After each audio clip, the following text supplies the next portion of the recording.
Good morning, St. Francis, and good morning, people of God. It is Wednesday, the 15th day of February 2023, Wednesday of the 6th week of the year, the 6th week in Ordinary Time, 1 week until Ash Wednesday, 1 week until the beginning of the Lenten journey. So just keeping you abreast of how things are moving.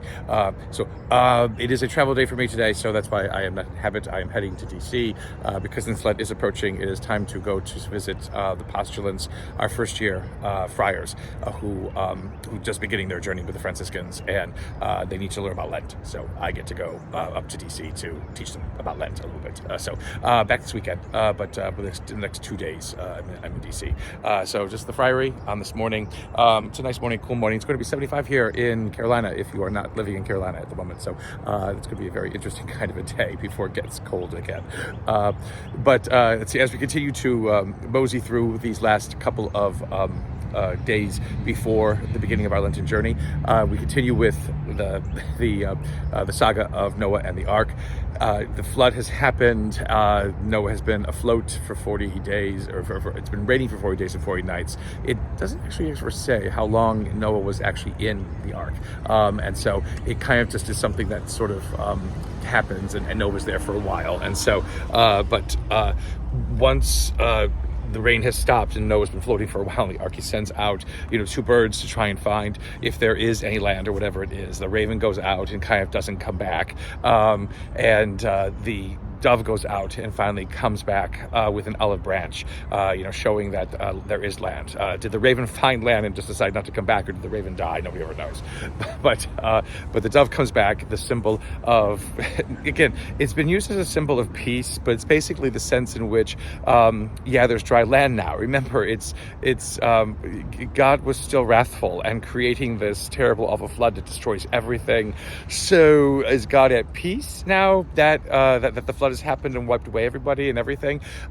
It's an odd way of looking at peace, I think, in some ways. But Noah gets out of the Ark finally. Where it rests is never sure to say, and people who've discovered it are kind of not really discovering anything. So but Noah builds an altar and he does an offering to God, I guess for the safe passage of he and his family and the animals that were saved and things like that. And then God basically says, you know what, that was a bad thing for me to do. I'll never do it again. Well, thanks God. It's like it's a little bit late now to kind of realize that you shouldn't have been like a child in his toys and not have destroyed everything, because you were upset with it after kind of you put that, that tree in that garden with that serpent that could talk and everything else like that. So there's a lot of answering that God needs to do that really is never really ever answered. So again, Noah and the Ark is again a very strange, troubling little story within there.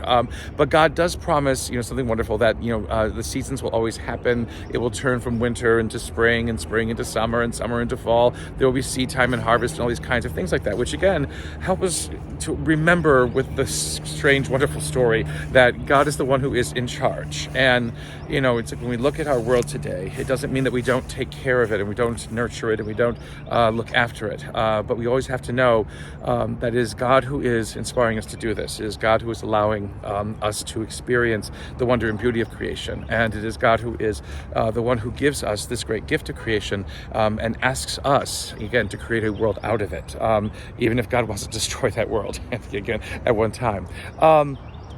So we move from that passage in Genesis to Mark's Gospel again, in which here we have another kind of interesting episode with Jesus. A man who is blind comes to Jesus to be healed, or people bring him to Jesus to be healed.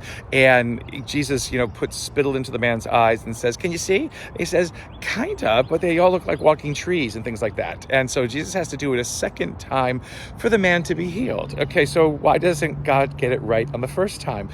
Again, it's a very good question. It's a very good question. I was with some Cub Scouts last night, and we talked about, does God make mistakes? And they agreed that God does, which is wonderful, because I think of that, again, the understanding of ourselves. Again, God's omnipotence and God's almightiness notwithstanding, there is a sense in which Jesus, comes to understand himself and comes to realize what it is that he's come to do. It is through, again, perhaps an incomplete healing of this man that Jesus comes to an awareness, about what he is capable of, and again, what it means to live and walk, among the people whom God has created. something again for us to realize always, again, that our first, we don't succeed, try again. It's as simple as that. But it's also that our mistakes and the things that sometimes we get wrong are not the undoing of us ever. It is a chance for us to explore new ways, perhaps, and to explore different ways of seeing and experiencing things. What gets in the way is the fact that our mistakes sometimes become more than they are, and they seem to be insurmountable, or they seem to be judgments against us. It is only God who judges, and God always judges for the right, and God judges for the good, and God judges to save. So we have to remember that as we journey through life, and what it is that we are being asked to do, what it is that we are becoming, and what it is that we are growing into as the human beings God has created. May what we do always inspire more hope, more trust, more discovery, more wonder, and more joy in our lives and the lives of those around us. And may the Lord give you his peace.